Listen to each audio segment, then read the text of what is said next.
Muito boa tarde. Depois deste compasso de espera, penso que estamos então em condições de dar início ao nosso webinar. Bem-vindos por isso a este webinar, que tem como tema a Covid-19, o impacto na economia, empresa e cidadãos, com a organização da RSLP e aqui com o nosso parceiro, a Associação Empresarial de Poiares, a quem, obviamente, agradecemos toda a disponibilidade e apoio na divulgação e na promoção deste evento. Nós hoje iremos abordar um conjunto de questões que estão relacionadas com a presente crise da Covid-19 e, claro está, também com as consequências jurídicas daí decorrentes.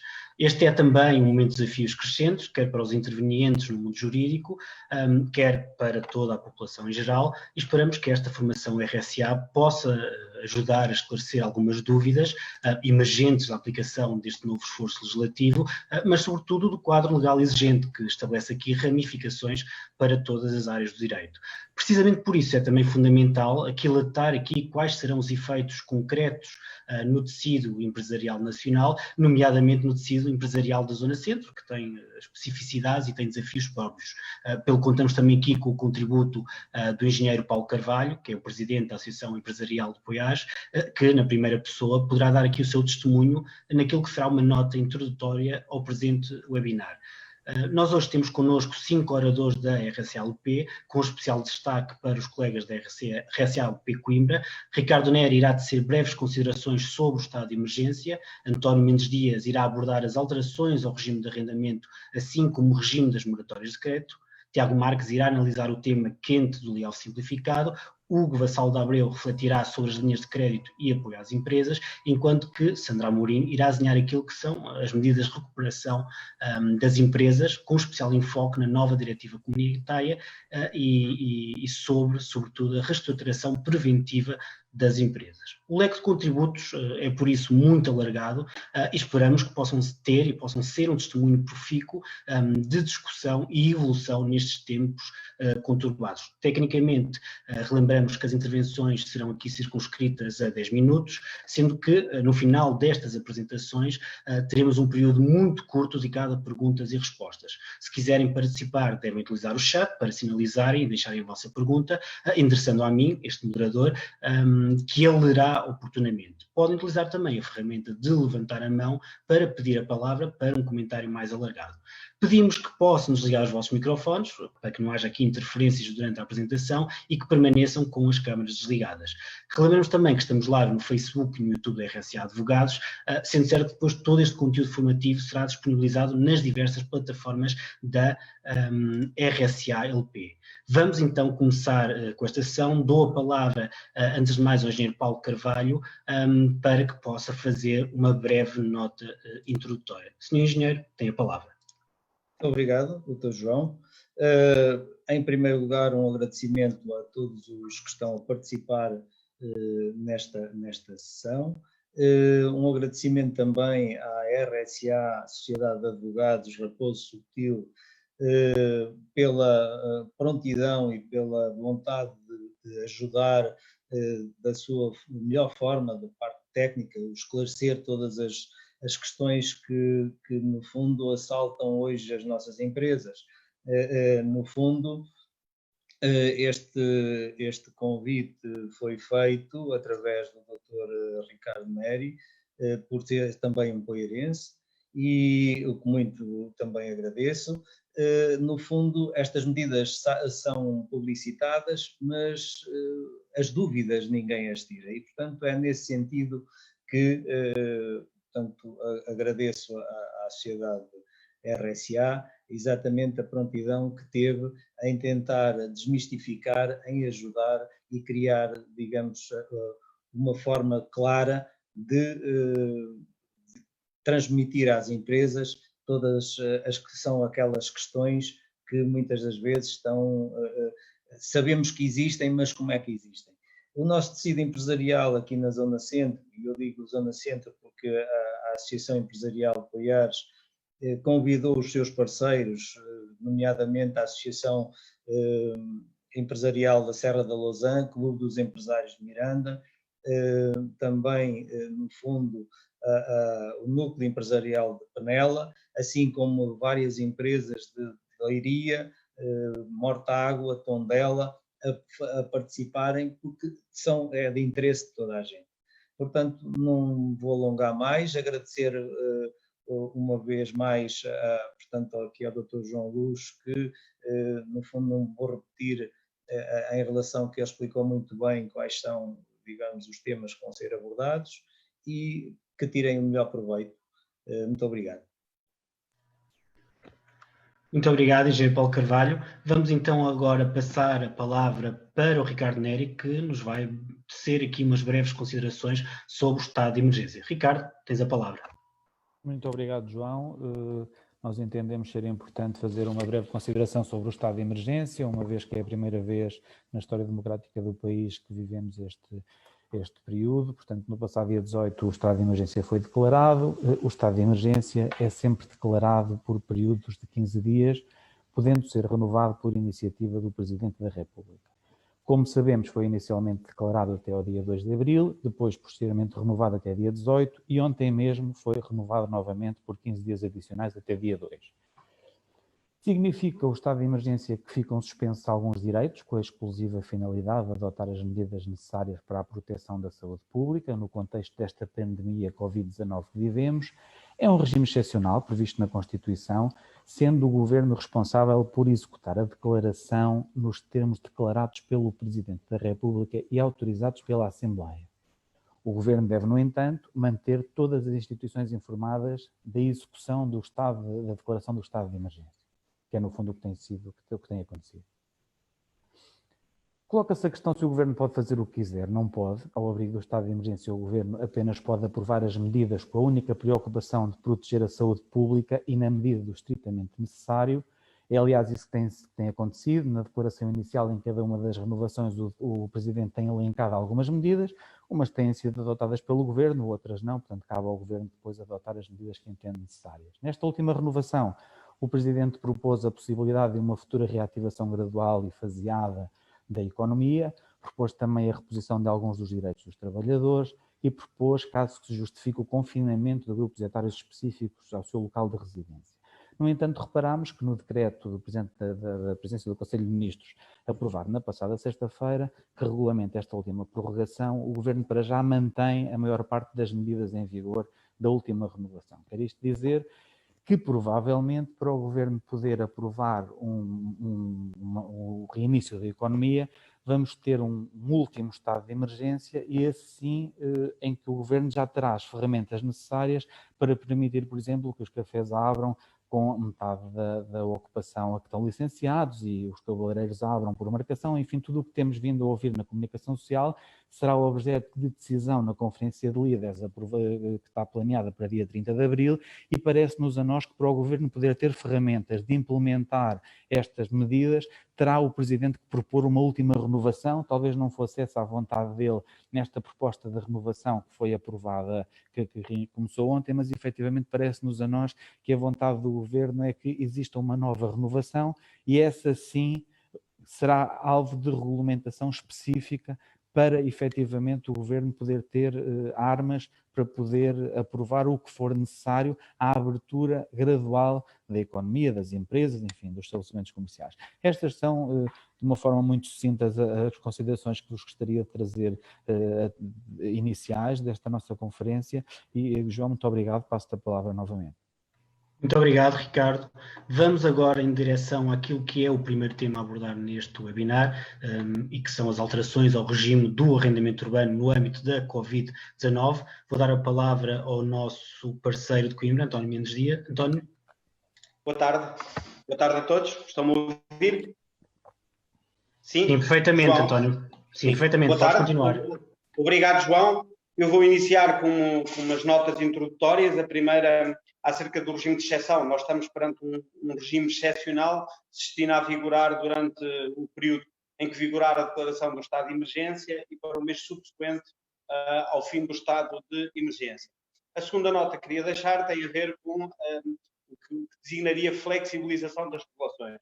Por todos nós temos presente que a relação entre o arrendatário e o senhorio tem algumas normas legais, designadamente naquilo que são as obrigações de cada uma das partes, e o que temos aqui, no fundo, é uma flexibilização destas relações que impedem, por exemplo, como vamos ver adiante, que o senhorio possa lançar mãos dos meios ao seu dispor para pôr termo ao contrato de arrendamento, e que haja aqui alguma flexibilização que, no tocante ao pagamento das rendas durante este período. E quando referimos período, estamos a pensar sempre no período do estado de emergência e no mês subsequente ao fim do estado, da declaração do estado de emergência. Mas esta flexibilização não desobriga o arrendatário do pagamento das rendas. Portanto, aquilo que vai acontecer é que vai deferir para um momento posterior o pagamento das rendas referente a este período de tempo. A terceira nota que vos queria deixar tem a ver com o quadro de moratórias que está previsto, e a primeira moratória é esta mesmo, do arrendatário poder proceder ao pagamento das rendas no momento a posteriori, a este período de tempo, ou seja, quando falamos de período de tempo, conforme referi inicialmente, temos sempre o período da declaração do estado de emergência e o mês subsequente a esse período do estado de emergência e, no tocante ao senhorio, a limitação de recurso aos meios legais que têm ao seu dispor para pôr termo ao arrendamento. Ou seja, durante este período de tempo, pelo facto do arrendatário não proceder ao pagamento pontual da respectiva renda, isso não dá ao senhorio a faculdade de, por exemplo, pedir, ou pelo menos de requerer junto do arrendatário o pagamento da penalização de 20% que está prevista para o não pagamento atempado das rendas, como não dá a faculdade de recurso aos meios legais, designadamente para termo ao arrendamento em causa. Com o regime de exceção, o arrendatário tem esta faculdade que já vos referi inicialmente, proceder ao pagamento das rendas num momento posterior, e esse momento posterior é contado desde o mês subsequente ao término do arrendamento urbano em 12 duodécimos mensais. As rendas, isto para proceder ao pagamento das rendas deste período. Isto não significa que o arrendatário não possa proceder ao pagamento das rendas antes, mas tem a faculdade de o fazer em 12 duodécimos subsequentes. A quarta nota que vos queria deixar tem a ver com os apoios financeiros. E estes apoios financeiros são de dois níveis. Portanto, o primeiro é para os arrendamentos habitacionais e o segundo é para os arrendamentos não habitacionais. Para os arrendamentos habitacionais, o que temos é um apoio direto, que é canalizado através do IRU, que é o Instituto da Habitação e de Reabilitação Urbana, e que, no fundo, visa minimizar os impactos que resultam do regime de moratórias que atrás vos referi. E é neste âmbito também que se suscitam as principais questões. E a principal questão, a primeira, é aquela que já respondi antes, tem a ver com o deferimento do pagamento das rendas. É o tipo de apoio que está previsto. O primeiro apoio é esse mesmo, é o deferimento do pagamento das rendas, quer sejam habitacionais, quer sejam não habitacionais, vencidas nos meses em que vigora o estado de emergência e no mês subsequente, ou no primeiro mês subsequente. Quem concede este apoio? Este apoio é concedido pelo IRU para os contratos habitacionais, conforme vos referi, e depois quem é que pode beneficiar deste apoio? Pode beneficiar deste apoio diretamente os arrendatários, os fiadores de contratos de arrendamento de estudantes, os próprios estudantes que estejam deslocados e que tenham contratos para a habitação, e também os senhorios, como vamos ver um pouco mais adiante. Há algumas medidas que é necessário ter ou que é necessário ter para poder beneficiar destas medidas. O primeiro é que haja uma quebra de 20% dos rendimentos do agregado familiar, do arrendatário, ou que o pagamento da renda represente uma taxa de esforço de pelo menos 35%. Os rendimentos do agregado familiar são os rendimentos brutos de todo o agregado familiar do respectivo arrendatário. Para o senhorio habitacional também é necessário que exista uma quebra de rendimentos do agregado de 20%, mas aqui tem uma particularidade, é que essa quebra de rendimentos tem que ter como consequência o não pagamento das rendas pelos arrendatários ao abrigo do disposto na presente lei. Depois disto, existem os estabelecimentos comerciais que também podem beneficiar destes apoios, e o apoio que está aqui em causa, sobretudo, essencialmente, é o deferimento do pagamento das rendas durante o período em que vigorar a declaração do estado de emergência e o mês subsequente ao término dessa declaração do estado de emergência, e são estabelecimentos abertos ao público, destinados às atividades de comércio, retalho e prestação de serviços, que tenham as respectivas atividades suspensas ao abrigo do decreto em causa, que neste caso é o decreto 2B de 2022 de abril, e também os estabelecimentos de restauração e similares abertos exclusivamente para efeitos de confecção destinados ao consumo fora do estabelecimento e para entregas ao domicílio que estão previstas no mesmo diploma legal. Depois, a questão que se coloca, o que é necessário fazer para poder beneficiar destas medidas? Essencialmente é comunicar ao senhorio, que é a obrigação base de quem quiser, do arrendatário que pretender beneficiar destas moratórias. E essa comunicação deve ser efetuada nos 5 dias anteriores ao vencimento da primeira renda, sendo certo que no tocante ao mês de abril, que é o mês em curso, existe uma particularidade, que é a possibilidade de o poder fazer até 20 dias depois da publicação do diploma legal, que no fundo dá a faculdade de poder fazer a comunicação até ao dia 26 de abril. Mas é de todo conveniente, quando tenhamos conhecimento que não podemos proceder ao pagamento da renda, de efetuar de imediato essa comunicação ao senhorio. Depois, existe um conjunto de documentos que é necessário ter presente, que é necessário apresentar e que tem a ver, sobretudo, com a comprovação dos rendimentos, para comprovar aquela quebra de rendimentos de 20%, com que a taxa de esforço é superior a 35%. E o que é que está aqui em causa? São os recibos de vencimento para os trabalhadores que sejam trabalhadores dependentes, são os recibos emitidos no site da Autoridade Tributária para os trabalhadores independentes, são quaisquer os recibos que comprovem o recebimento de prestações regulares, designadamente de pensões. Está previsto para os trabalhadores independentes que possam emitir uma declaração de honra quando não tenham outros meios de comprovar os rendimentos que oferem o que perderam durante este período de tempo. E estes comprovativos de rendimentos têm que ser apresentados no prazo de 30 dias, contados desde a data da comunicação ao senhorio ou desde a data da apresentação do pedido junto do IRU, que é o Instituto da Habitação e da Reabilitação Urbana. No tocante a este ponto, só para deixar 2 notas finais. A primeira é que estamos perante um deferimento no tempo do pagamento das rendas e não numa desobrigação do arrendatário de proceder a esse pagamento, e isto naturalmente traz consequências ao nível da relação entre o arrendatário e o senhorio.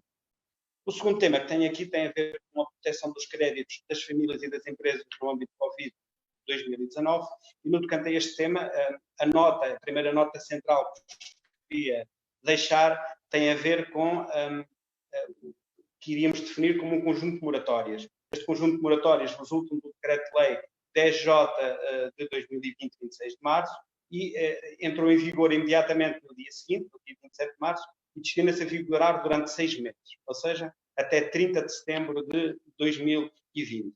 E a que é que se traduzem estas medidas? Em primeiro lugar, na proibição da revogação total ou parcial das linhas de crédito contratadas e de empréstimos concedidos durante o período em que vigorar a medida, ou seja, a proibição de revogação estende-se até o dia 30 de setembro de 2020. Durante este período de tempo, as instituições de crédito não podem revogar total ou parcialmente as linhas de crédito que tenham sido contratadas. Também na prorrogação de todos os créditos com pagamento de capital no final do contrato por mais 6 meses, que é o período durante o qual vigora a moratória. E na suspensão de reembolsos parcelares de capital durante estes 6 meses.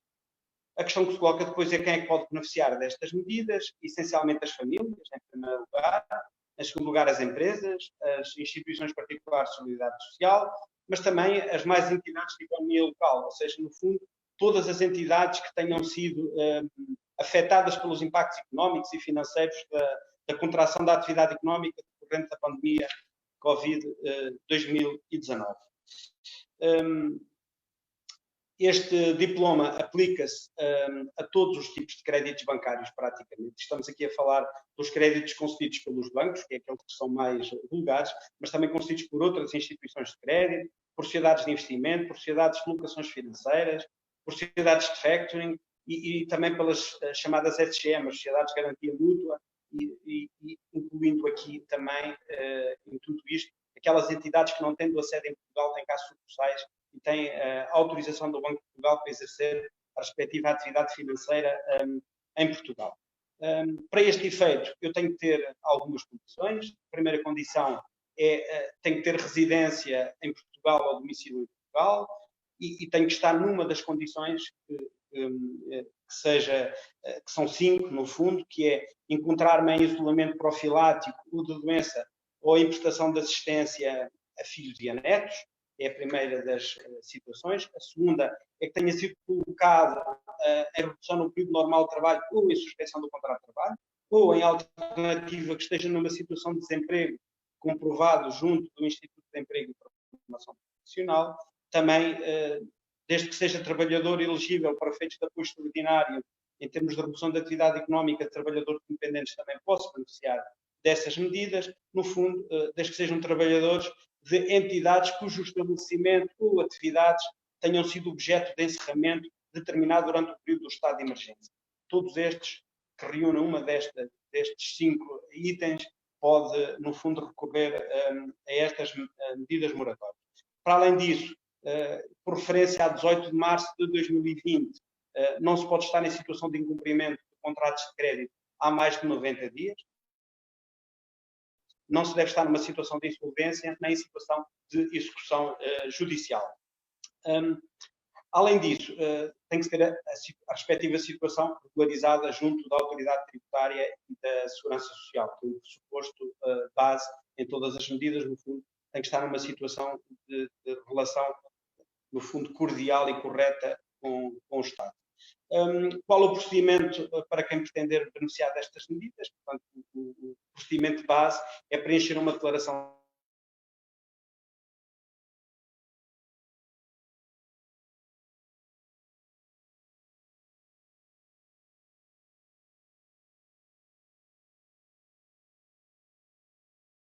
da referida declaração.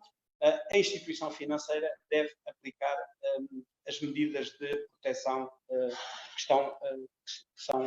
que já acabei de referenciar e que estão previstas no quadro legal. Após isto, como nota final, só referenciar-vos o dever de informação das instituições, e este dever de informação é um dever que é contínuo ao longo do tempo, e tem surgido alguma informação nova a este respeito, e também tem existido, sobretudo por parte do Banco de Portugal, alguma flexibilização, especialmente na parte dos créditos, chamados créditos pessoais, em que o Banco de Portugal, logo no dia 30 de março, acabou por referenciar, junto das instituições de crédito, algumas normas de flexibilização, no fundo, para aliviar um pouco este quadro todo que estamos a viver presentemente. E é tudo, e passo a palavra novamente ao João. Muito obrigado, António, pelos excelentes contributos e pelos esclarecimentos prestados. Vamos agora em direção àquilo que é o próximo tema, relativo ao layoff simplificado, com o nosso coordenador de Direito Laboral, Tiago Marques. Tiago, tens a palavra. Obrigado, João. Então, fazendo aqui uma abordagem ao layoff simplificado, um tema recente, mas como referiste bem, um tema quente na atual situação em que nos encontramos, de referir aqui que este layoff simplificado inicialmente foi criado através de uma portaria, novamente alterado por mais uma portaria, sendo que a intenção deste primeiro layoff simplificado não seria a de um modelo de layoff tal como referido no Código de Trabalho. Antes sim foram buscar este nome de layoff simplificado à questão do apoio financeiro que era concedido nos termos do layoff dito tradicional. No entanto, com o decorrer dos tempos, foi publicado um decreto-lei 10G de 2020, 26 de março, em que já se aproxima mais da figura prevista no Código de Trabalho, prevista nos artigos 298 do Código de Trabalho, em que efetivamente vem falar de um layoff, sendo que aqui viemos falar de um layoff simplificado que o Governo pretendeu nesta altura de crise, em que tudo acontece muito rápido, que as empresas tenham acesso rápido a estas proteções. E isto passando para a pergunta seguinte, em que seria basicamente de perceber quem é que tem direito, a quem é que se aplica este layoff simplificado. Ora, basicamente este layoff simplificado aplica-se a todas as empresas, a todos os empregadores de natureza privada, incluindo as entidades do setor social, as ditas IPSS. Mas para isso é necessário que essas ditas empresas de natureza privada preencham um de 3 requisitos. O primeiro, a saber que tenham sido totalmente ou parcialmente encerradas por instruções do Decreto 1A de 2020, 20 de março, em que vem ordenar quais estabelecimentos que efetivamente estão obrigados a fechar ou os que estão abertos ao público. Aqui, antes de continuarmos, só uma chamada de atenção neste requisito que vem referir na questão do encerramento da empresa ou do estabelecimento, em que a empresa pode não preencher, a empresa no seu todo, pode não preencher este requisito, mas poderá ter um estabelecimento da sua área, de uma das suas áreas de atividade, em que preenche este requisito e então, ao obrigar esse estabelecimento em concreto a encerrar, poderá vir a requerer as medidas de apoio de layoff simplificado. O requisito seguinte que iremos falar preenche-se também com a paragem total, aqui não a obrigação imposta pelo Estado, mas sim a paragem total ou parcial da atividade ou também de estabelecimento, mas que aqui resulte da interrupção das cadeias de abastecimento globais ou da suspensão ou cancelamento de encomendas que cada empresa terá. Por último, o terceiro dos requisitos que poderá ser preenchido por uma das empresas tem a ver com a quebra bruta ou acentuada de pelo menos 40% da faturação da empresa que tenha decorrido no período de 30 dias anterior ao do pedido de layoff junto dos serviços competentes da Segurança Social, com referência à média mensal dos 2 meses anteriores em que é efetuado o período ou com a média homóloga do período anterior com menos de 12 meses. E isto passávamos aqui para outra questão que também não é de sumenos, que se tem falado, que é de saber se este regime de layoff se aplica ou não se aplica aos sócios gerentes, como temos ouvido nestes últimos dias.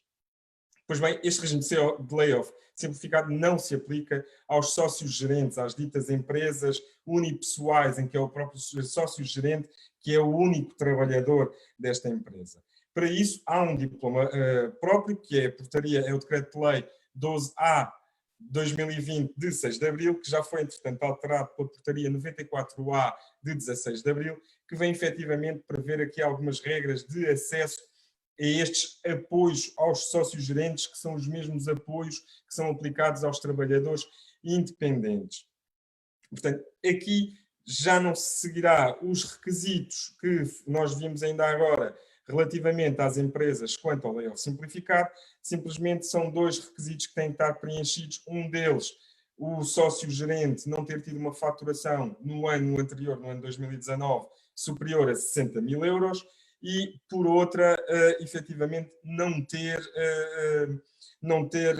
nenhum dos trabalhadores na sua estrutura.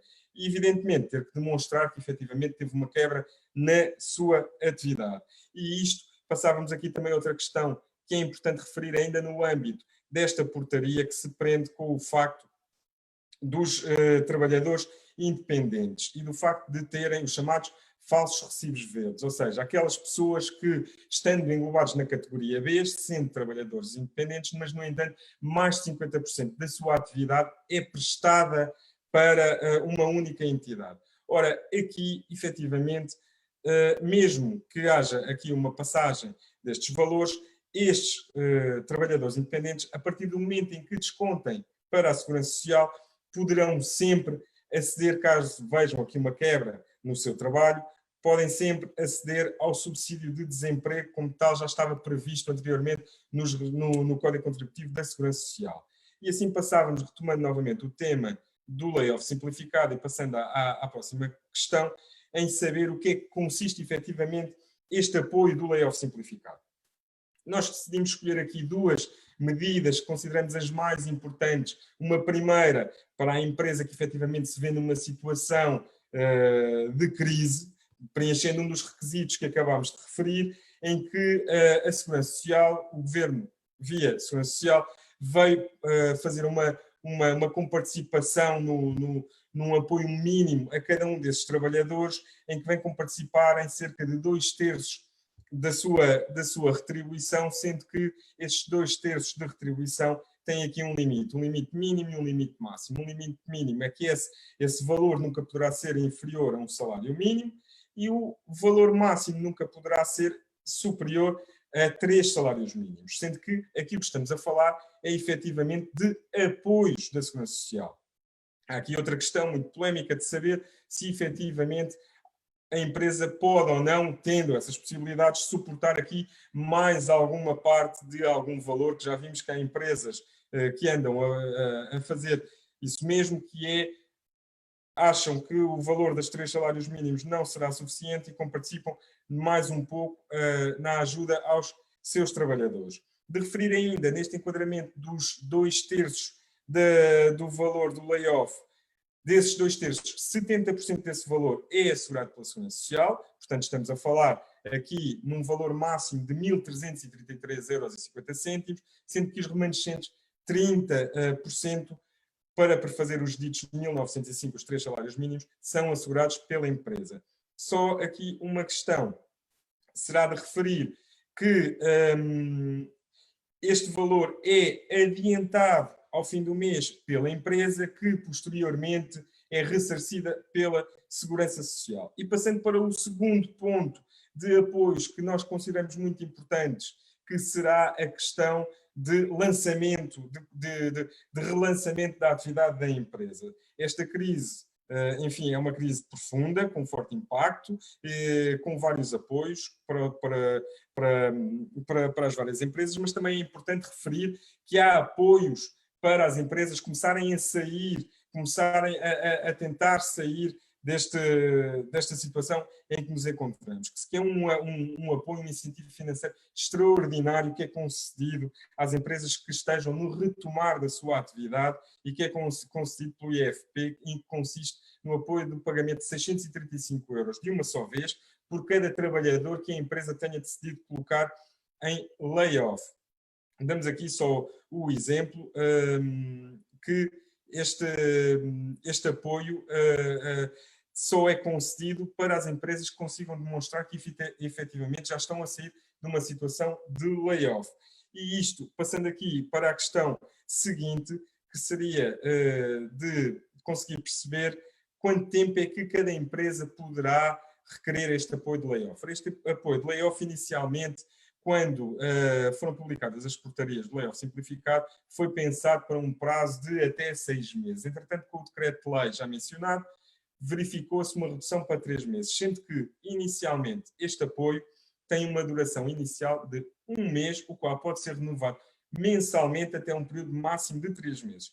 Estamos em crer que o Governo, caso verifique que o arranque da economia não vá na mesma velocidade expectável que o Governo pretenda que o lançamento seja feito, que este prolongamento de apoio de layoff possa ir novamente até aos 6 meses.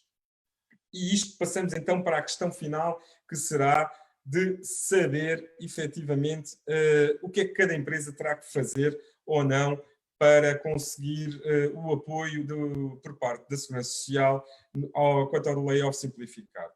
Muito simples, ao contrário do que tem sido aí aventado, não são precisos grandes formalismos, antes sim, em 3 pontos básicos, será o suficiente para que cada empresa consiga o preenchimento do deferimento por parte da Segurança Social. O primeiro será, junto do portal da Segurança Social, o preenchimento em modelo próprio do pedido de layoff. Este pedido de layoff é de fácil preenchimento, sendo que damos nota que terá que ser obrigatoriamente declarado pela empresa que efetivamente se encontra numa situação de layoff, terá que indicar qual dos 3 requisitos, um dos 3 requisitos que foi referido no início, é o indicado aqui para o seu pedido de layoff, acrescido do facto que terá que ser atestada, essa situação de crise terá que ser atestada pelo seu contabilista. A acrescer a este requerimento, há mais um requerimento em anexo, em que vem identificar efetivamente quais os trabalhadores que a empresa pretende indicar para o layoff. E aqui indicar de que forma. Ou suspendendo totalmente o seu contrato de trabalho, em que efetivamente a pessoa vai para casa, não presta qualquer trabalho à empresa, ou então uma redução da atividade do trabalhador para a empresa, em que só vai prestar uma parte do seu horário de trabalho para a empresa. Nesse formulário é de simples preenchimento, está lá a indicação do nome do trabalhador, se pretende ou não que seja o contrato suspenso ou o contrato reduzido e qual a proporção das horas. E, por último, a indicação do número de segurança social de cada um dos trabalhadores. Depois, com o envio desse mesmo requerimento, muito importante para as empresas, deverão indicar qual o IBAN de cada empresa, de modo a que possa ser ressarcido por parte da Segurança Social dos tais 70% dos 2/3 do valor do layoff.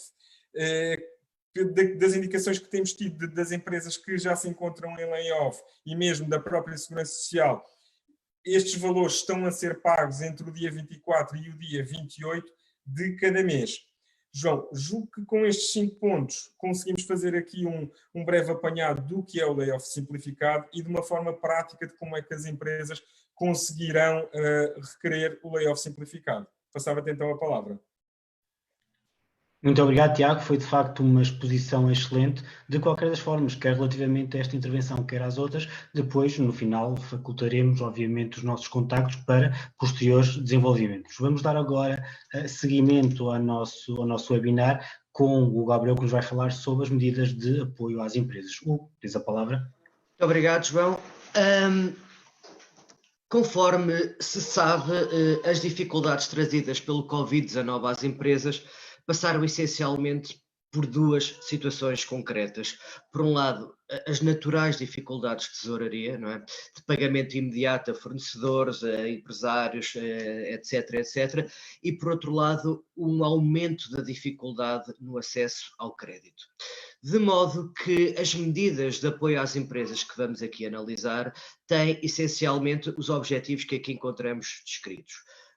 Em primeiro lugar, e de forma imediata, o financiamento das necessidades de tesouraria imediata das empresas. Depois, por outro lado, a manutenção dos postos de trabalho, conforme veremos, uma das condições para que as empresas tenham acesso a estas medidas de apoio é manterem na totalidade os postos de trabalho.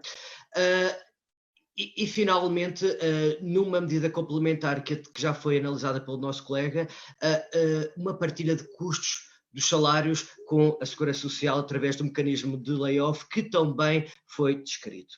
Ora, em termos destes que são os objetivos, foram criadas essencialmente 2 grupos de medidas. Um primeiro grupo de medidas relacionadas com os fundos do Portugal 2020 e um segundo conjunto de medidas que estão relacionadas com a abertura de linhas de crédito especiais. Ora, no que concerne ao Portugal 2020, naturalmente que não estamos a falar de financiamento novo, nem de linhas de financiamento novas. O Portugal 2020, como é de conhecimento geral, já existia. O que é que foi alterado por virtude do Covid-19? Fundamentalmente foi alterado, em primeiro lugar, a facilitação no acesso aos fundos do Portugal 2020, através de uma aceleração da análise dos procedimentos. Por outro lado, foram adiantados os prazos de pagamento às empresas beneficiárias e, por outro lado, as empresas que tinham que restituir essas quantias ao Portugal 2020 viram os prazos de pagamento deferidos, ou seja, adiados. Por outro lado, relevantemente, também foi considerado que despesas relacionadas com o adiamento de eventos por virtude de Covid-19 são também elegíveis para efeitos do financiamento do Portugal 2020. Quanto às linhas de crédito, existem essencialmente 4 linhas de crédito que vamos ver individualmente em breve, mas em geral há um conjunto de notas comuns a todas as linhas de crédito. A mais importante é que as linhas de crédito ou financiamento fornecidas às empresas são concedidas através de instituições bancárias, ou seja, bancos comerciais. Ou seja, o empresário que pretende aceder a estas linhas de crédito tem que, num primeiro momento, dirigir-se a um banco. Sendo que, numa primeira análise, é a própria entidade bancária que faz, num prazo máximo de 5 dias, uma análise de risco. E ao fim desses 5 dias, defere ou indefere o pedido de financiamento. Caso a entidade bancária aceda à concessão desse crédito, o processo é depois reencaminhado para a Sociedade de Investimento SA, que é uma sociedade estadual e que vai conceder uma garantia estadual ao financiamento. Uma vez acedida a essa garantia estadual também, em comum, todas estas linhas de crédito têm o seguinte: têm um período de carência de capital que pode chegar aos 18 meses, taxas de juros variáveis entre 0% em alguns créditos a 1,5%, que é a taxa máxima de juro. E há aqui uma última nota final que merece um esclarecimento. Numa alteração às linhas de crédito da última sexta-feira, foi proibido que as entidades bancárias exigissem garantias pessoais aos empresários. Contudo, esta derrogação precisa de algum esclarecimento. E o mais importante é o seguinte: a circunstância de não serem exigidas garantias pessoais aos empresários não inibe que, posteriormente, o não cumprimento da obrigação não leva à responsabilidade da empresa. Ou seja, a garantia concedida pelo Estado, uma vez exercida, pode depois existir um direito de regresso do Estado perante os empresários. E, portanto, volto a repetir, a inexistência de garantias pessoais não impede a responsabilização dos empresários através do direito de regresso que depois o tal Fundo de Garantia do Estado pode exercer. Muito bem. Quanto aos signatários da linha de crédito, são as microempresas, as pequenas e médias empresas e as chamadas small, mid cap e mid cap. Ora, a diferenciação entre este tipo de empresas está relacionada com a sua dimensão. Portanto, só em termos meramente descritivos, as chamadas empresas de mid cap são aquelas empresas que empregam até 3.000 pessoas. As small mid cap são aquelas empresas que têm até 500 empregados. Quanto às pequenas e médias empresas, são aquelas que têm menos de 250 pessoas empregues e um volume de negócios que não excede os 50 milhões de euros. As microempresas são todas as empresas que não preencham sequer os parâmetros de dimensão das pequenas, das médias empresas. Muito bem. Quanto aos requisitos comuns a todas as linhas de crédito, o primeiro dos requisitos é aquele que, porventura, tem sido o mais problemático e o mais contestado, que é o compromisso escrito por parte da empresa que se candidata a uma linha de crédito de manter os postos de trabalho até 31 de dezembro de 2020. Quando se referem aos postos de trabalho que é necessário manter, são os postos de trabalho existentes em 1 de fevereiro de 2020. Tem sido por diversas vezes questionado se as alterações mais recentes relativamente ao acesso a linhas de crédito se eliminou esta obrigatoriedade de manutenção dos postos de trabalho até 31 de dezembro de 2020. E a resposta é negativa. Portanto, todas as empresas que se candidatem a qualquer linha de crédito têm a obrigação escrita de manter todos os pós-trabalhos que existiam a 1 de fevereiro até ao dia 31 de dezembro de 2020. É uma condição inerrogável. Depois, a segunda condição é que estas linhas de financiamento sirvam apenas para as necessidades de tesouraria. Isto é importante esclarecer porque o acesso a linhas de crédito, que conforme já vimos tem juros particularmente baixos, não pode servir para renegociar créditos anteriores ou para renegociar qualquer outras condições. Não, serve tão somente para financiar a tesouraria que, em virtude da paralisação da economia, foi naturalmente afetada. A terceira condição de acesso a estas linhas de crédito, toda e qualquer uma delas, é a empresa ter a sua sede localizada em Portugal. Depois, as restantes exigências que constam aqui nos pontos 4 a 7 são respeitantes à situação prévia da empresa e, portanto, exige-se que as empresas tenham umas situações líquidas aprovadas em balanço aprovado. Exige-se também que todas as empresas tenham a sua situação regularizada perante a Segurança Social e a Autoridade Tributária. Exige-se também que as empresas não estejam em dificuldades à data de 31 de dezembro de 2019 e que tenham a sua situação regularizada perante a banca e o sistema de garantia mútua. Muito bem. As linhas de crédito aprovadas dividiram-se essencialmente em 4 setores. E que estão aqui descritos e que depois vão ser posteriormente desenvolvidos. Esses 4 setores são, em primeiro lugar, a restauração e similares, com uma dotação de 600 milhões de euros. Depois, uma nova linha de crédito, que são agências de viagens, animação, organização de eventos e similares, com um total de 200 milhões de euros. Um terceiro grupo de linhas de crédito que diz respeito essencialmente ao turismo, às empresas de turismo, empreendimento e alojamento, e um quarto e maior linha de crédito que diz respeito à atividade económica. Esta quarta linha de crédito é essencialmente uma linha de crédito residual, que serve para o financiamento de todas as atividades que não tenham linhas de crédito específicas. Por qualquer das formas, também existem requisitos e condições comuns a todas as linhas de crédito, e aqui importa, sobretudo, ver os montantes máximos de financiamento. A última alteração passou a estabelecer um montante máximo de financiamento de 2 milhões de euros por empresa, se bem que esse montante máximo é diferente para as microempresas, em que o montante máximo de financiamento é de 50 mil, e para as pequenas empresas, que o montante máximo é de 500 mil euros.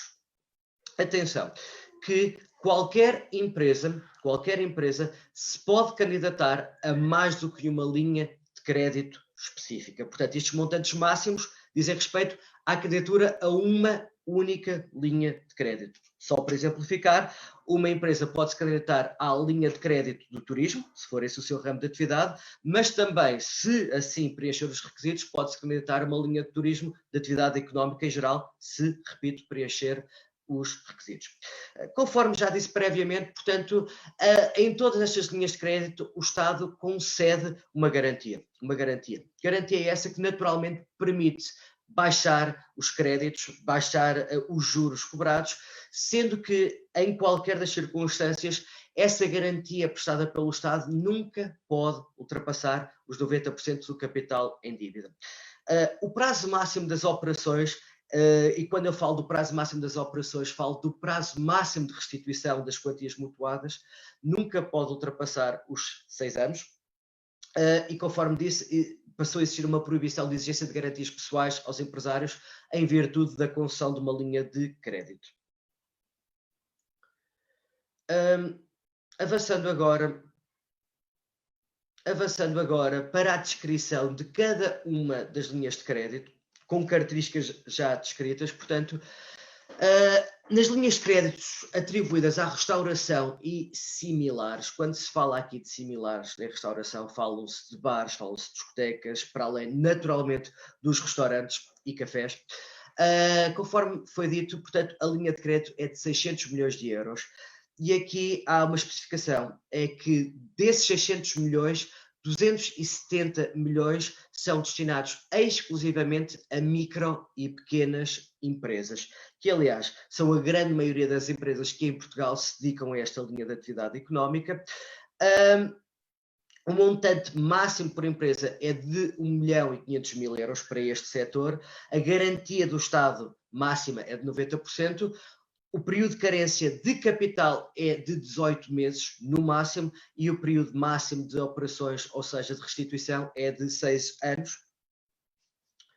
Quanto à linha de crédito para as agências de viagens, animação turística e eventos, o montante é inferior, são cerca de 200 milhões de euros, sendo que aqui também há uma parte, neste caso 75 milhões de euros, que são especificamente destinados a micro e pequenas empresas. E aqui as condições são essencialmente idênticas às anteriormente descritas, portanto, há uma garantia máxima do Estado até 90%, há um período de carência de capital que vai ou pode ir até aos 8 meses, há um prazo máximo de operações até 6 anos também. O turismo, um setor essencial da economia portuguesa, teve uma dotação de 900 milhões de euros. sendo que 300 milhões desses 900 milhões são também destinados a micro e pequenas empresas. O montante máximo de financiamento, neste caso do setor do turismo, vai até aos 2 milhões de euros por linha de crédito, no caso das médias empresas 50 mil e no caso das pequenas empresas é de 50 mil. Quanto à garantia máxima também de mútuo é de 90%, período de capital até 18 meses, de carência de capital até 18 meses, prazo máximo de operação também 6 anos. Simultaneamente, foi também criada uma linha de crédito específica para as microempresas no setor do turismo. Aqui isto é importante em primeiro lugar porque as microempresas no setor do turismo são aquelas em que se empreguem no máximo 10 funcionários que estejam licenciadas e registadas no Registro Nacional de Turismo e que não tenham sofrido qualquer sanção administrativa ou judicial nos últimos 2 anos. Ora, neste caso, as microempresas do setor do turismo, pode ser requerida uma linha de apoio específica própria, num total de 750 euros por mês por trabalhador, até ao montante máximo de 20 mil euros. Esta linha de crédito tem uma duração máxima de 3 meses, com um reembolso em 3 anos, com 1 ano de carência. Nesta linha de crédito não há lugar a juros, contudo é exigível uma fiança pessoal do sócio. Numa especificidade também desta linha de crédito para as microempresas no setor do turismo, o pedido de acesso a essa linha de crédito é requerido junto do Turismo de Portugal. Finalmente, a última linha de crédito, que é a mais volumosa, com 4.300 milhões de euros, é destinada à atividade económica em geral. Portanto, o que é que cabe aqui dentro desta atividade económica em geral? Cabe a indústria, o calçado, o têxtil, a construção civil, a agricultura, etc, etc, etc. Portanto, volto a repetir, esta linha de crédito é uma linha de crédito generalista, onde podem pedir apoio todas as empresas que não caibam nas linhas de crédito anteriormente especificadas. O montante máximo de concessão de linha de crédito, João, pedia só para recuar um pouco, por favor, obrigado, é de 2 milhões de euros para esta linha de crédito. A garantia do Estado é também até o montante máximo de 90%, o período de carência de 18 meses e um prazo das operações também de 6 anos. Finalmente, no último apontamento, gostaria ainda de falar numa linha de crédito que não foi criada a propósito do Covid-19, mas que lhe foi aumentado o montante, que é uma linha de apoio às empresas exportadoras, que o montante foi aumentado agora para 250 milhões. O que é que tem de específico esta linha de crédito? Fundamentalmente, há um acesso direto ao financiamento para empresas exportadoras num total de 100 milhões, sendo que também há uma linha específica de crédito de caução para obras no exterior, num total de 100 milhões de euros, para além da constituição de uma linha de crédito. E, portanto, em traços muito gerais, são estas as medidas que o Estado criou para apoio às empresas nesta situação difícil de Covid-19. João, passo para ti. Muito obrigado, Hugo. Vamos então agora ao último tema do nosso webinar, que nos vai ser apresentado por Sandra Amorim, coordenadora do nosso Departamento de Insolvência e de Recuperação de Empresas, que nos vai falar sobre as medidas de recuperação das empresas, sobre a nova diretiva comunitária e sobre a reestruturação preventiva dessas empresas. Sandra, por favor.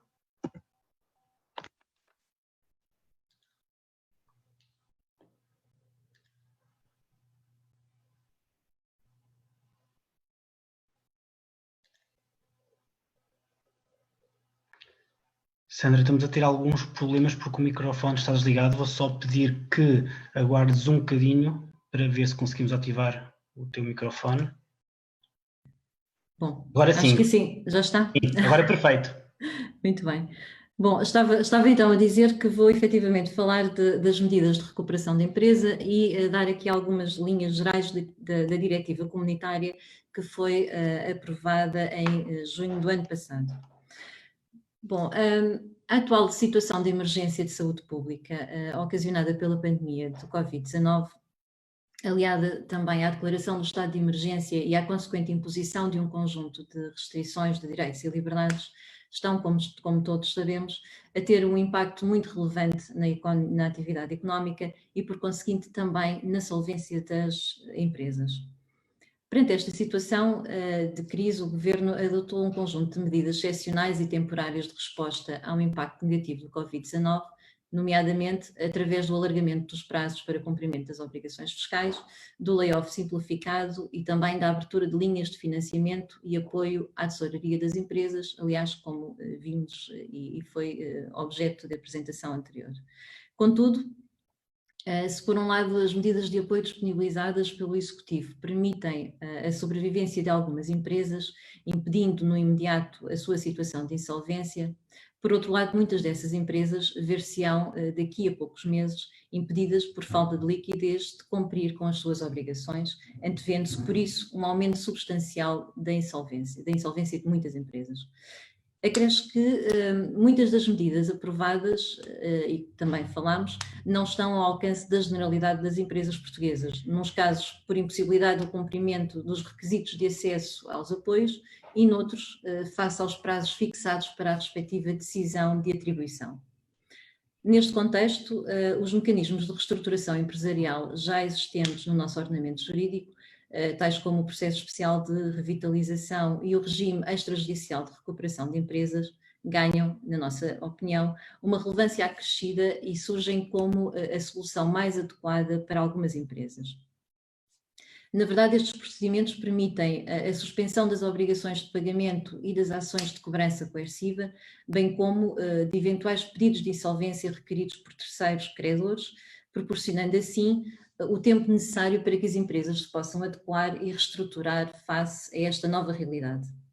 Permite ainda a salvaguarda dos direitos dos trabalhadores, mantendo a possibilidade destes recorrerem aos apoios da Segurança Social, designadamente ao Fundo de Garantia Salarial e ao Subsídio de Desemprego, sendo que, como é sabido, o regime de layoff simplificado exige um pré-financiamento por parte da entidade laboral e, por isso, limita e impede mesmo despedimentos que podem ser necessários para adequar a empresa e permitir a sua recuperação. De salientar, por último, que no caso do PER, este, para além de permitir a reestruturação, revitalização da empresa, garante ainda a proteção dos credores que a financiem durante o período de negociação, permitindo, para além disso, uma negociação universal com os seus credores, o que também levará ao alinhamento das suas posições. Assim, estando uma empresa numa situação económica difícil ou numa situação de insolvência iminente, mas ainda suscetível de recuperação, tem já ao seu dispor os referidos mecanismos de recuperação.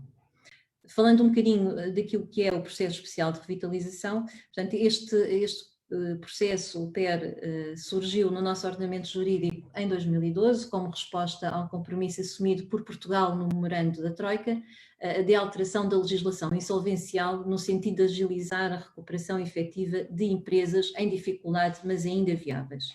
Desde então, muitas empresas em situação económica difícil têm recorrido ao PER, o que lhes permitiu estabelecer negociações com os seus credores e obter acordos que permitiram a sua revitalização, permitindo a muitas delas a sua adequação e manutenção em atividade até com um novo modelo de negócio.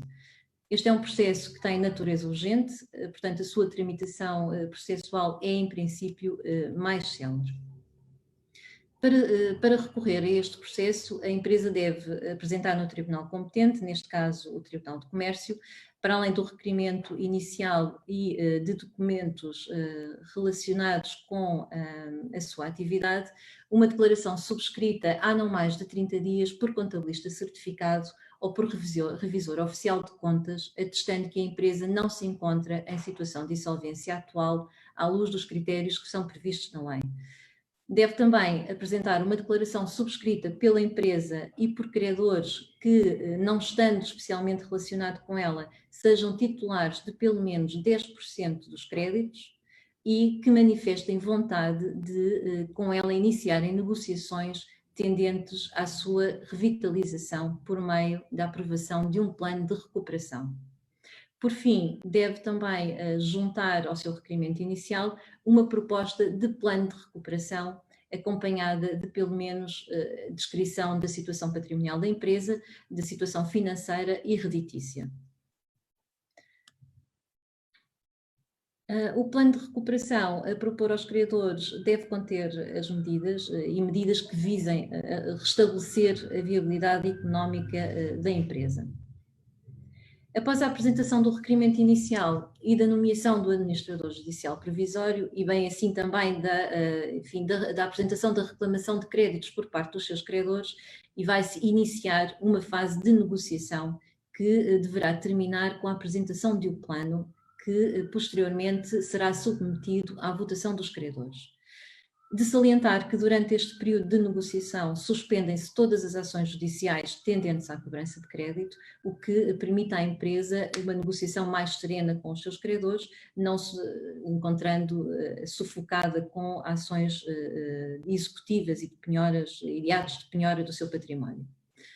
Se o plano de recuperação for aprovado pelos credores, cabe depois ao juiz decidir se o homologa ou não, sendo que, se ele for homologado, vincula a empresa e todos os seus credores, mesmo aqueles que não tenham participado no PER, relativamente a todos os créditos constituídos até à data da nomeação do administrador judicial provisório. As empresas que já se tenham submetido a um PER que tenha concluído com sucesso, enfim, que tenham conseguido a aprovação e a homologação desse plano de recuperação, estão, em geral, impedidas de recorrer a um novo processo especial de revitalização pelo prazo de 2 anos. No entanto, a lei excepciona e, portanto, prevê que, se conseguirem demonstrar que executaram integralmente o plano, ou que o requerimento do novo PER é motivado por fatores alheios ao próprio plano e a alteração superveniente é também alheia à empresa, poderá apresentar-se a novo processo especial de revitalização. Ora, figura-se de facto evidente que nenhum plano de recuperação aprovado e homologado anteriormente poderia ter antecipado o colapso da atividade económica provocada pelo Covid-19 e, portanto, que as dificuldades avenientes não são de todo imputáveis à empresa. Assim, nas circunstâncias atuais, entendemos que é, de facto, defensável que a referida limitação temporal não tenha aplicação, podendo a empresa, no nosso entendimento, reiniciar negociações com os seus credores no âmbito de um novo processo especial de revitalização, sem ter que aguardar pelo decurso dos 2 anos previstos na lei, caso esses incumprimentos, portanto os incumprimentos que se estejam a verificar, sejam advenientes desta situação de pandemia. Falar-vos também um pouco do regime extrajudicial de recuperação de empresas, o RER. Portanto, o RER é, tal como o PER, um mecanismo de reestruturação que permite às empresas que estas negociem com os seus credores, com o propósito de celebrar um acordo de reestruturação empresarial com vista à sua viabilização e manutenção em atividade. O RER pode também ser utilizado por entidades devedoras, com exceção de pessoas singulares que não sejam titulares de empresas. Ao contrário do PER, o RER é um procedimento de natureza extrajudicial, uma vez que não corre junto do tribunal e tem uma natureza voluntária. Portanto, as partes são livres de se sujeitar ao mesmo, apenas aderindo os credores que tenham efetivamente demonstrado vontade de encetar negociações e firmar um acordo de reestruturação. E apenas estes credores ficarão posteriormente vinculados ao acordo que vier a ser celebrado. A participação nas negociações e no acordo de reestruturação é livre, exceto nas situações especialmente previstas na lei, ou seja, relativamente a determinados credores, designadamente a autoridade tributária, a segurança social, trabalhadores e organizações representativas de trabalhadores, sendo que, se estas entidades forem detentores de créditos perante a empresa, são obrigatoriamente chamados a participar nas negociações.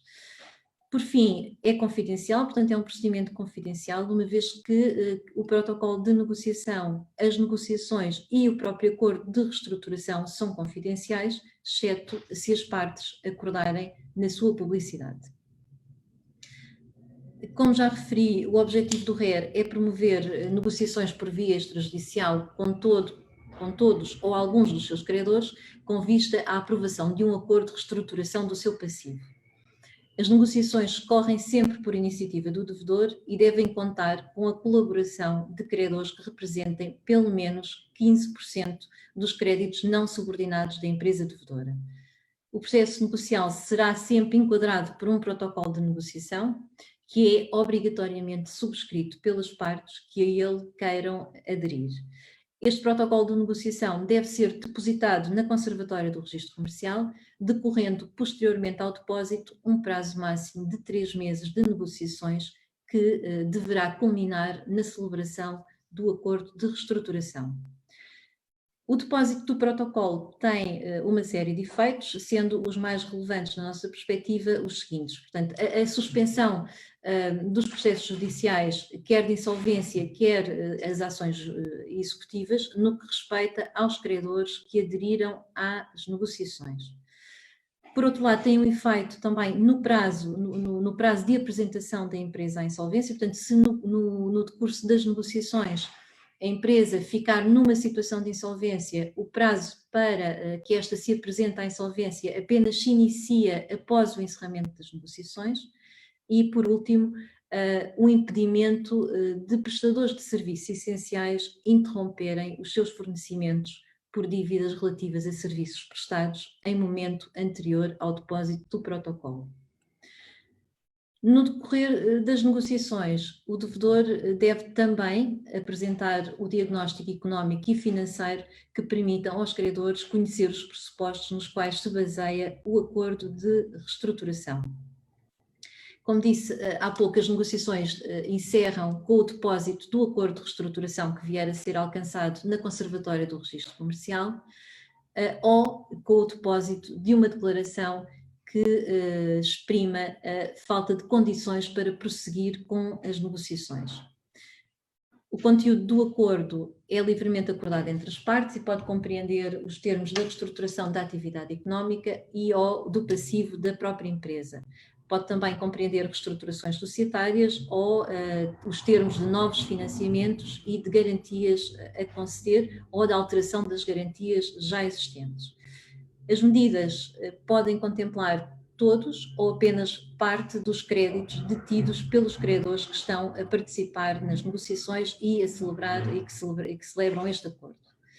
Tem que ter forma escrita, deve ser redigido num único documento com as assinaturas reconhecidas e, posteriormente, objeto de depósito da Conservatória do Registro Comercial, sendo que este depósito pode ser promovido pelo devedor ou por qualquer credor. Os efeitos do acordo produzem-se a partir deste depósito e podem incidir sobre, como disse, garantias pré-existentes, novas garantias, processos judiciais em curso, reestruturações societárias, resoluções de negócios, efeitos fiscais e até de articulação com o PER, uma vez que permite que, conseguido o acordo e alcançar-se uma maioria de votação favorável ao acordo que permita a apresentação da empresa a um PER simplificado, portanto, um PER com um acordo já fechado, é possível passarmos de um RER para um processo especial de revitalização. O incumprimento de alguma das obrigações previstas no acordo de reestruturação não determina a invalidade das demais obrigações, nem afeta a validade dos atos que tenham sido praticados na sua execução, designadamente dos atos societários, e, por fim, constitui também um título executivo relativamente às obrigações pecuniárias que nele foram assumidas. Bom, sem prejuízo destes mecanismos que já existem no nosso ordenamento jurídico, como se verifica face à pandemia do Covid-19, a legislação nacional e os atrasos dos tribunais estão efetivamente a dificultar o acesso das empresas e de empresários viáveis a regimes eficazes de reestruturação preventiva que lhes permita continuarem a exercer as suas atividades, a circunstância que naturalmente se vai agravar com o decorrer do tempo. E assim falava-vos da diretiva que foi aprovada em 20 de junho de 2019 e publicada em 26 de junho do mesmo ano. Esta diretiva vem estabelecer as regras relativas aos regimes de reestruturação preventiva à disposição dos devedores com dificuldades financeiras, caso exista uma probabilidade de insolvência, e destinam-se a evitar a insolvência e a garantir a viabilidade do devedor. Aplica-se também, ou estabelece também as regras relativas aos processos que visam o perdão das dívidas contraídas por empresários insolventes e às medidas destinadas a aumentar a eficiência dos processos relativos à reestruturação, insolvência e perdão de dívidas. Encontra-se fora do âmbito da aplicação desta diretiva as empresas de seguros ou de resseguros, as instituições de crédito, as empresas de investimento ou organismos de investimento coletivo, as contrapartes centrais, as centrais de valores mobiliários, algumas instituições financeiras e organismos públicos. A diretiva também não tem aplicação às pessoas singulares que não sejam empresários. As principais orientações desta diretiva são assegurar o acesso aos devedores a um ou mais instrumentos de alerta precoce que permitam detectar circunstâncias suscetíveis de dar origem a uma probabilidade de insolvência e que permitam avisar atempadamente os devedores do dever de agir. Também como orientação a instituição de um regime de reestruturação preventiva que permita ao devedor a sua reestruturação para evitar a situação de insolvência, garantir a sua viabilidade, manter a sua atividade empresarial, protegendo desta forma os postos de trabalho. E por fim, garantir que os devedores que recorrem a este regime beneficiam de um período de suspensão das medidas de execução, portanto que lhes permita suspender as ações executivas que estão em curso, e assegurar também aos empresários insolventes o acesso a um processo tendente ao perdão total da dívida. Como principais objetivos da diretiva, temos que esta visa permitir que os devedores se reestruturem efetivamente de uma fase precoce e evitem a insolvência, limitando assim a liquidação desnecessária de empresas viáveis. Evitar a perda de postos de trabalho e a perda de conhecimentos especializados e competências, portanto, fazendo uma valorização do know-how. Maximizar o valor total em benefício dos credores, face ao que receberiam em caso de liquidação dos ativos da empresa, bem como dos proprietários e da economia no seu conjunto. Prevenir a formação dos designados créditos não produtivos, NPLs, ultrapassar as questões de cooperação judiciária e estabelecer normas mínimas substantivas para os processos de cooperação preventiva e proporcionar o estabelecimento de processos eficazes de recuperação preventiva, de insolvência e de perdão para sedimentar uma melhor avaliação dos riscos inerentes às decisões de concessão e contratação de empréstimos, facilitando o ajustamento dos devedores insolventes ou sobreendividados, minimizando os custos económicos e sociais associados ao seu processo de desalavancagem. A transposição para a ordem jurídica interna da diretiva poderá ser muito importante para prevenir e mitigar os impactos de futuros estados de insolvência na economia nacional. Os empresários e empresas, caso se venham a deparar com impossibilidades de cumprimento nas suas obrigações, devem dispor de mecanismos céleres para reentrarem o mais rapidamente possível no ciclo produtivo. Razão pela qual assume especial relevância a rápida transposição desta diretiva, que estabelece e regula, como vimos, procedimentos de mitigação para este problema. Com a rápida e necessária transposição da diretiva, será possível suprimir alguns dos obstáculos a uma reestruturação preventiva e eficaz dos devedores viáveis com dificuldades financeiras e contribuir ainda para a minimização das perdas dos postos de trabalho, perda dos valores, de valor dos credores na cadeia dos abastecimentos, preservar o know-how e competências com os consequentes benefícios para a economia em geral. Em conclusão, deverá assim, dando-se cumprimento a esta diretiva, reforçar os institutos jurídicos já existentes, tentando reduzir ou atenuar as consequências do impacto da Covid-19 na vida financeira das empresas, procedendo à sua adaptação por forma a estimular o recurso aos mesmos. Bom, João, em síntese, é isto que me apraz dizer. Passo-te agora a palavra. Obrigada. Muito obrigado pela excelente participação. Estamos então na reta final do nosso webinar, concluímos assim este segmento de apresentação, entraremos também por isso num segmento de perguntas e respostas. Vou aqui selecionar algumas das perguntas que nos fizeram chegar através do chat. Uma primeira pergunta, talvez, para o Tiago Marques. Tiago, a pergunta é a seguinte: qual o apoio para quem trabalha a recibos verdes e não tem filho com idade superior a 12 anos? João, como referi, efetivamente esse apoio para os trabalhadores independentes já estavam previstos antes desta pandemia, ou seja, desde que tenham os necessários descontos para a segurança social e vejam uma quebra na sua atividade, poderão sempre recorrer à figura do subsídio de desemprego na segurança social. Essa figura já estava prevista desde o ano passado e continua ativa, e os trabalhadores independentes podem sempre aceder a esse apoio. Muito bem, muito obrigado, Tiago. Esta pergunta foi colocada de resto pela empresa Patrícia Justino. Temos agora também uma outra pergunta também para ti, Tiago, portanto pedia-te que permanecesse aqui em linha para responder a esta nova questão. Vou passar a ler. Os salários destes 3 meses, que são comparticipados e 70% dos 2/3 são pagos pela Segurança Social, fazem com que possamos recorrer ao fundo de compensação para se pagar os salários de parte da empresa. Nota, os trabalhadores não estão na empresa. Tiago, podes responder, por favor? Sim, João, isso é uma questão complexa. Aliás, são várias questões que aí estão. Estou a ver já aqui o Hugo, que depois poderá eventualmente dar uma ajuda nesta resposta, sendo que a primeira parte que importa aqui saber, que não está esclarecido, é que tipo de fundo de garantia estamos aqui a falar, fundo de compensação estamos a falar, isso não está claro. Em termos práticos, não vejo como muito provável essa viabilidade. Isto porquê? Porque o layoff já foi requerido e é necessário proceder ao pagamento dos trabalhadores até ao fim do mês. E o deferimento de quaisquer ajudas especiais por parte do Estado, não vejo que possam ser deferidas ou chegar às empresas a tempo de antecipar estas comparticipações dos layoffs.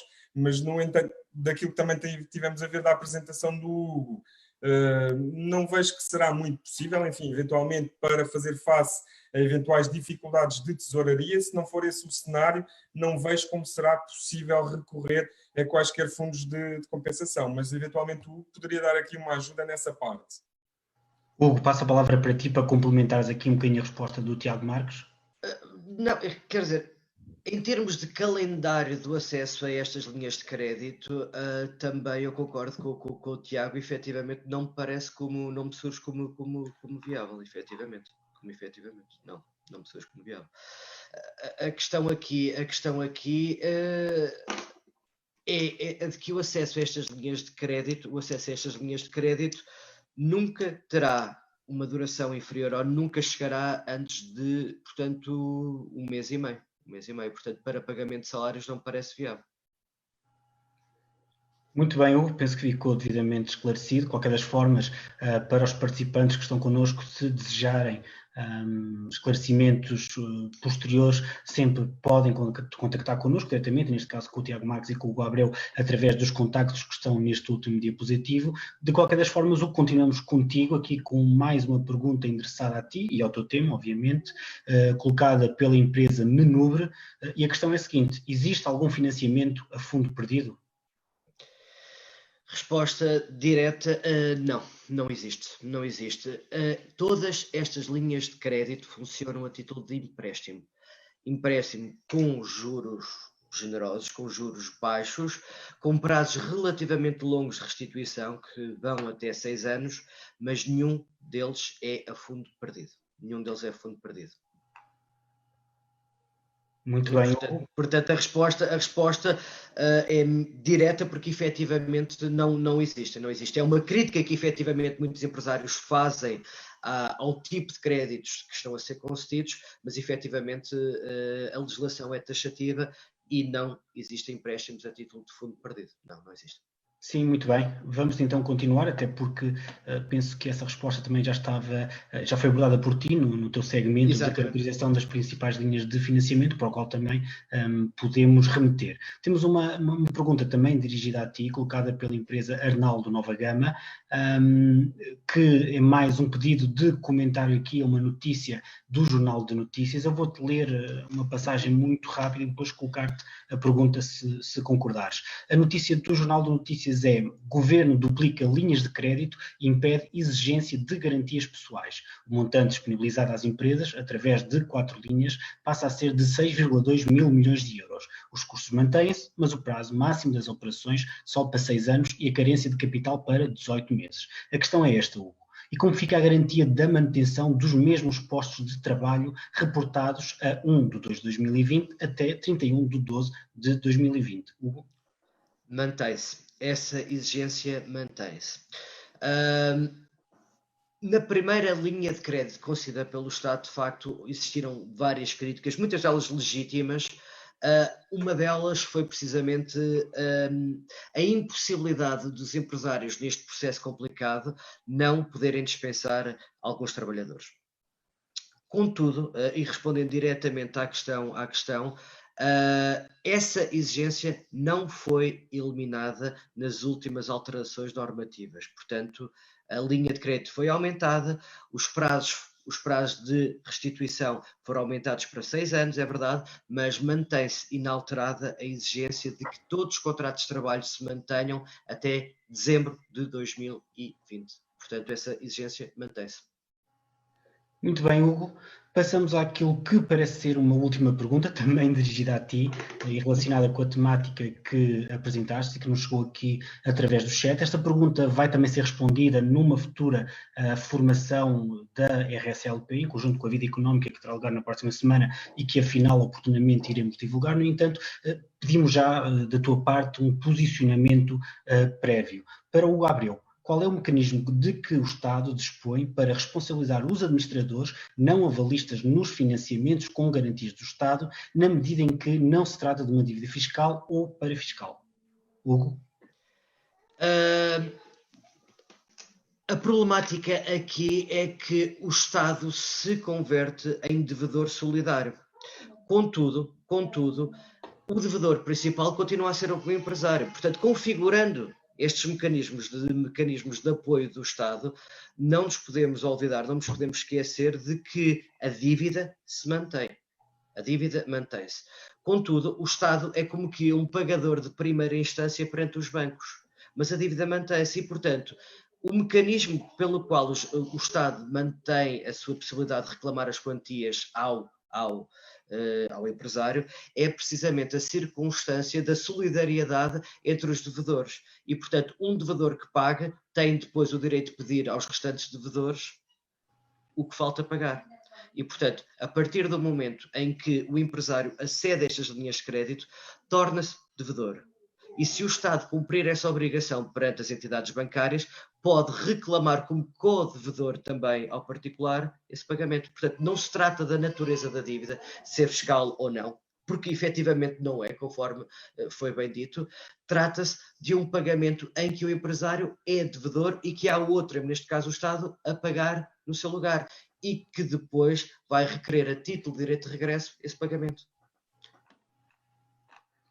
Muito bem, Hugo, penso que foste perfeitamente claro. Vamos então agora ver e fazer aqui um compasso de espera para ver se temos mais alguma questão a surgir no nosso chat. Parece que não existe aqui mais nenhuma questão ou pedido de esclarecimento. Assim sendo, eu vou numa ronda final e na inexistência de mais perguntas ou solicitações para um comentário alargado, dar a palavra ao engenheiro Paulo Carvalho, em representação da Associação Empresarial de Poiás, para tecer umas breves notas ou um breve comentário final. Senhor engenheiro, tem a palavra, por favor. Muito obrigado. Agradeço desde já a todos pela excelente explanação que fizeram. Julgo que de forma simples, concisa e muito esclarecedora para as dúvidas e para tudo aquilo que o Governo propôs. É óbvio que para quem ouviu, naturalmente, poderá ver melhor esclarecidas as suas dúvidas e como não dominam, pronto, mas digamos a Associação e, portanto, estará aberta para ajudar naquilo que for de facto possível para encaminhar as pessoas, pronto, para, digamos, esclarecerem melhor as suas dúvidas e os seus problemas. Portanto, em nome, e para não demorar mais, em nome da direção da Associação Empresarial de Poiares, agradeço uma vez mais, portanto, à RSA esta palestra e agradeço também a toda a auditório que teve a oportunidade de participar e, portanto, assistir a toda esta explanação. Muito obrigado, Sr. Engenheiro. Foi um gosto também contar aqui com a Associação Empresarial de Poiares para prestar esses esclarecimentos, no fundo, aos empresários que foram afetados por esta pandemia do Covid e que necessitam, obviamente, deste acompanhamento especializado por parte, não só da Associação, mas também aqui da RSA-LP. Precisamente por isso vou passar a palavra ao Ricardo Neri, em representação do escritório de Coimbra da RSA-LP, para ser umas breves notas finais. Ricardo. Obrigado, João. Como nota final, queria apenas agradecer à Associação Empresarial, na pessoa do Sr. Engenheiro Paulo Carvalho, o facto de ter aceito este desafio de organizarmos esta conferência online. Dizer-vos que a RSA é um escritório que conta com 25 anos de experiência e, apesar de ter sede em Lisboa, tem também um escritório em Coimbra, que nos permite estar mais perto dos clientes da zona centro, pois acreditamos que, para além do know-how global, é também importante termos know-how local e essa é a nossa filosofia. Como associado à associação, temos todo o interesse em desenvolver este tipo de iniciativas e estamos inteiramente disponíveis para os empresários da região centro e para esclarecer os empresários todas as dúvidas que possam surgir neste período de indefinição.